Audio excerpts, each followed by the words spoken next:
Hi, we're SpielMill. I'm Jen. And I'm Jane. It's already mid-June, but we're going to talk about May. Yep.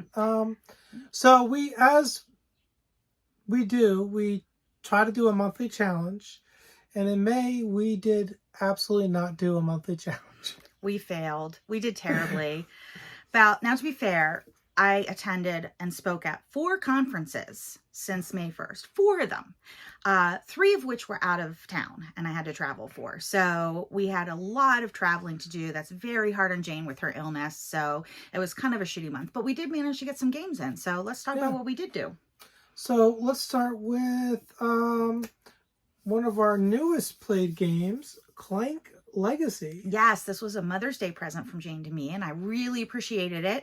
We had a lot of fun with this one. We played through. We finished the game, although I don't think we finished it till June. But we didn't finish it till June, but we played it 7 times in May before. So we played most of it in May. Yep, that was one of our most played games. Once we got it and set it up, we did not take it down until we finished. Yep. And what did you think of this? I liked it. It's not my favorite Legacy. I prefer cooperative, I think, on Legacy games. And also, I don't know, it was a little bit chaotic. Yeah, it was. One of the things that we do like about the Legacy games is where you're building up not just the game itself, but your character and what you have and you can do. And really you level set at the end of almost every game. There's some stickers on some cards that you keep, but in general, like a lot of the benefits just go into the game pool. And so that was one of the things that made it a little bit less fun for us than a Legacy like Charterstone or Gloomhaven or something like that. That being said, I really loved it. I'm looking forward to the next Clank Legacy, which I will get eventually. And this was just a lot of fun. It was also really perfect for this travel month. There was a lot of reading, which probably, because of my illness, I struggle a little bit on the reading front. And I have cognitive issues, so that might have detracted from it a little bit for me on the enjoyment side. But I enjoyed it. I just didn't enjoy it as much as I thought, because people really love this, and a lot of people say it's their favorite Legacy game. Yeah, so. One thing I really liked is that because we were so busy and so tired, so low energy this month because of everything else going on, just having it on the table and then playing through it, not feeling any pressure to like get out a different game. Like we wanted to play through this, so I didn't feel like we needed to play a new game or take this down and play something else. It was actually worked out really well, slotting it in that spot at the end of the Odyssey that May was. Yeah, so another Legacy game we played in May is My City Roll and Build. Yeah. Which we have not finished yet. Nope, but we're working our way through. We are working our way through. I'm not enjoying it as much as My City. It's okay. It's in fact, without My City, I'm not sure how much I would enjoy it. I think the what's it called? Not the novelty, but the nostalgia factor of having played through My City and playing My City Roll and Build, which is similar, is keeping it up a little bit. Yeah, and you know what else is really interesting is that the Legacy elements of this, similar to Clank, are not per player. So, I mean, they are. No, that's not really. No, they're not. You're not like stickering your board like you all have to start with the same sheet and stuff. Yeah, and so that's something, again, that we really like in a Legacy game that is just kind of missing from this one. But we're enjoying it, and it's a good roll and write, and it's kind of scratching a little bit of that itch as we wait for My Island to come out. Now, this is a good time to bring up that because I've had a bad month health-wise, so one of the things that we've been doing is playing a lot more games on Board Game Arena. A lot more. And one of the games we've been playing on Board Game Arena is My City. And it's really fun to play that on Board Game Arena. It is. It's really fun. And it tracks the Legacy elements of it. So like you're stickering your board, as long as you're playing with the same group of people, you're going through the whole campaign, which is really neat. I really like that. Yeah, and I think My City, more so than My City Roll and Build, has some really nice catch-up mechanisms so that if one player is a little better at the polyomino play, the game levels out after a couple of games. Whereas I feel the Roll and Build doesn't do as good a job of that. Yeah, for sure.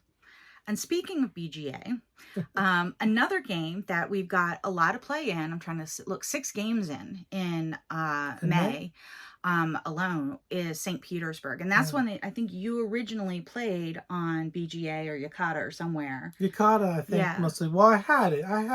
I've had St. Petersburg for a long time. I don't know if I played it online first or bought it. I might have played it online before I bought it, but I've played most of my games online. Yeah, and you taught it to me. I've played the actual physical copy. That was my first play of it, but that's something that we've kind of gotten back into a little bit, is playing that on BGA. And it's actually nice because there's a lot of accounting in St. Petersburg, and it does it for you. A lot of shuffling and stuff. So yeah, so it's actually kind of a really nice game to play on BGA. It works out pretty well, yeah. So, and I really like St. Petersburg. I really like it too. It's got a nice addictive nature to it. Oh my God, it's so addictive. I could play it again. We might be playing it later tonight. Now, I want to bring up a couple games that we did play hard copy. And one of them was a Grand Euro game that we both loved, I think, and that's Grand Austria Hotel. We did, yeah. We both really liked this game, especially with the expansions. I think I wouldn't play it without the expansions from this point forward. I would, but I think the expansion makes it so much richer. Yeah, but this was great. This has been sitting on our shelf of opportunity for a hot minute, and this is early in the month when we thought we might still get some of our challenge done. We got this to the table and loved it. Yeah. So that was a big win for us. Once they put the expansion in, there was so much going on in such a good, immersive, thematic way. It was great. Yeah, another game that we got to the table, the actual physical table this month, was Emerald Flame. Yes. And woo, boy, I love that. That is a really good game. Oh my gosh. It's quite the puzzle game. It's definitely, you know, we just saw someone else talking about it, I think Board Game Co., where they were talking about how there are points in Emerald Flame where you're just kind of staring at it, you don't know what to do. And that's very true. Yeah, but once it clicks, and it's like, woo! Yeah, it's so funny. The first time we opened it, I was just staring at the puzzles like, I don't know. Jane, are we going to, like, how are we going to do this? And then after a couple minutes, we both started seeing things. We're like, oh, whoa, wait a minute. Okay, I think I see this. And that's really how the game works, is that once you study the clues, eventually something clicks and you just kind of get it and you're able to then puzzle your way through it. It is a really, really, really good puzzle game. This is probably my favorite one we've played. And I think it has a really good hint system so that if you are stuck, first off, you go to the hints and it'll be like, do you have this and this in front of you? These are the things you need to solve this puzzle, which is really helpful because at times it's not 100% clear. And you're supposed to deduct that. And it's not hard to deduct that usually, but it's helpful that they start so basic and sort of work you up. And they don't give away big clues to you until pretty far down the hints. Yeah. So you still get to solve it on your own, even if you started out a little stuck. And one thing that Alex on Board Game Co. said that I think is really true is, like, I don't care if we use hints. Like, I'm not, rather than banging my head against the wall, I'm playing these games to have fun. Hints are fine with me, but this game really made it so that you eased your way into the hints and you didn't feel like you had to get the entire answer. Sometimes I didn't want the entire answer. I just wanted to know, am I on the right track? Yeah. Like, before I spend another hour puzzling this out, am I going in the right direction? And it kind of had that step-by-step hint system where you could just double check. Okay, yeah, we're doing this right. Well, we're not going to look any further. We're going to spend some more time figuring this out. Because they are deeper puzzles. So they are, they're not shallow puzzles. They're deeper than probably your typical unlock game or something. So really enjoyed that, though. And we're really looking forward to getting Mother of Frankenstein on the table, which is a similar style game. We also got other games from the people who made Emerald Flames. So we want to try those. The other thing I will say about Emerald Flames is the games went long. And the first game we pushed through, and I think by the end I was just like, just tell me what the answer is. I'm like, I'm done. I need to be done. But we started breaking them up after that into more than one play. And that made all the difference. So it'd be like, it says that you should play 2 to 3 hours through the one envelope. And we'd split each envelope in half. Yeah. Like, we'd play half the envelope, get through it, and then play the other half. And that was so much more manageable, especially with my health, because I just start declining fast at a point. Yeah. So, now another game we got to the table, another physical game we got to the table, and I heard it described as like almost advent calendar-ish, but I didn't believe that exactly. I think it was Foster the Meeple said that. And it really is, and that's Adventures of Robin Hood. Yeah, it really is. You're right. They were describing it that way. I thought, what are they talking about? Are they like mixing up what they're talking about? Yeah. No, nope, they're not. It is advent calendar. Yeah, there's little windows you open. That I really liked that game a lot. I'm looking forward to playing more of that. Yep.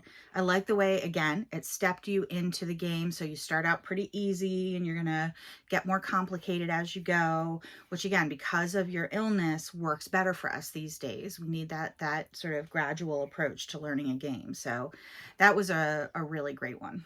Now, I also want to bring up some solo games that we played, and we tend to play them cooperatively a lot. So one of them we play is For Northwood. Yeah, that was fun. And this is a solo trick-taking game. And this was really fun. Yeah, I really enjoyed that as well. That was a lot of fun. It really works. Solo trick-taking doesn't sound like it should work, but it works. It works. And it works fine as a co-op too. I mean, we just sort of passed back and forth who was the active player, I think, and it was really very satisfying. We had a great time with that. So she'd play a hand, I'd play a hand, etc. Yep. And then another one that we played that was really interesting was Colossus. Yes. And this is a solo, they call it a deck builder, but it's almost more of a deck deconstruction game.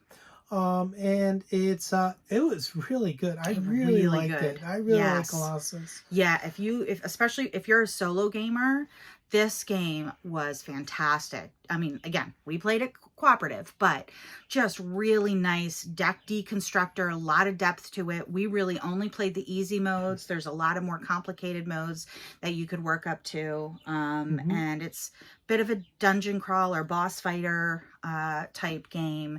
Really, really, really good, really chunky game feel in a really small box. Now, this is one game that is one and done. But we played it and we actually enjoyed it quite a bit. It's the Murder Mystery Party Case Files, Death in Antarctica. Yeah. The one thing I will say is it's one and done, but there's actually multiple of this series. The Murder Mystery Party Case Files is a series of one and done games. Yeah. I think, and again, we had like a crappy month, very tired the whole month, just overwhelmed, super busy. And one of the great things about these is there's not a lot of ramp up to playing. You can open these boxes and start playing immediately. And so we really kind of have binged this year a lot of the puzzle games or the mystery games that we've had, because it's a way for us to get a game to the table, get a new game to the table when, we're stretched a little thin. And I love them. I love them so much. They're so much fun. This was a good case. Now, as I said, we've played a lot more on Board Game Arena this month, and I want to mention a couple games that we've played a little bit or a lot on there. One's Obsession, which we've played before in person. We've been having a lot of fun with that. Yeah. And that we really liked the hard copy a lot, and I don't think it's disappointed playing it online. And I finally won. Oh my God, I won my first game. I beat her. And then another one that didn't hit us as well when we played hard copy, but is really growing on us after playing a bunch online is Lost Ruins of Arnak. I don't think I played that in May.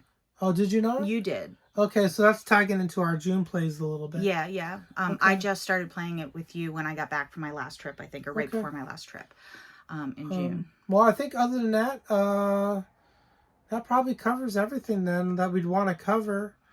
Yeah, I mean, we had a lot of quick roll and writes like Can't Stop and King Domino, Railroad Inc., that sort of thing that we're playing online, Trek 12.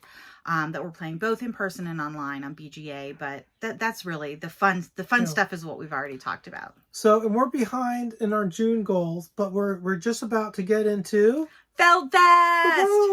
I'm so excited, and we're not going to try to finish it by the end of June. We're just going to play until we're done, but we're going to go through all of this stuff on Feld games. And so Feldfest is commencing tomorrow. We're going to set up Castles of Burgundy tonight, and and we're off and running. We're going to play all the Felds that we have, which is exciting. Like 12 or something. Actually, we can pull up the list. Let's do that. Because we have it all set up in here. Here we go. Yeah, so we have Luna, Bonfire, the Castles of Burgundy. Sorry, these are not in order. Trajan, Merlin, Castles of Tuscany, Cocopelli, Forum Trajanum, Carpe Diem, Amerigo, Amsterdam, New York City, Marrakesh, Hamburg, and Notre Dame. 17. And we did not include Castles of Burgundy, the dice game, on there. That was 17? That was 17. That was 15. That was 15. That was 15. We've got 15 games. of them. So math is hard. So we have 15 Feld games. That's our next project. We're going to play through all our Feld. And then I think at some point after that, we've got Lacerda Palooza and Uwe Fest, which we don't have a good name for yet. Uwe Palooza? Uwe Fest. No, Uwe Palooza sounds pretty good, but so does Lacerda Palooza. And I don't want to... Yeah. Well, do we want to have 2 Paloozas? That's a lot of Paloozas. I don't know what we're going to do. And we're starting late on Feld Fest, so that could interfere with Lacerda Fest, or Lacerda Palooza. Yeah. So we're going to have to come back around and figure that out. Yep. We'll push it. We'll do whatever we have to do. Anyway, thanks for watching. Yeah. Number every day of the game Is a holiday. Bye, everyone. Bye.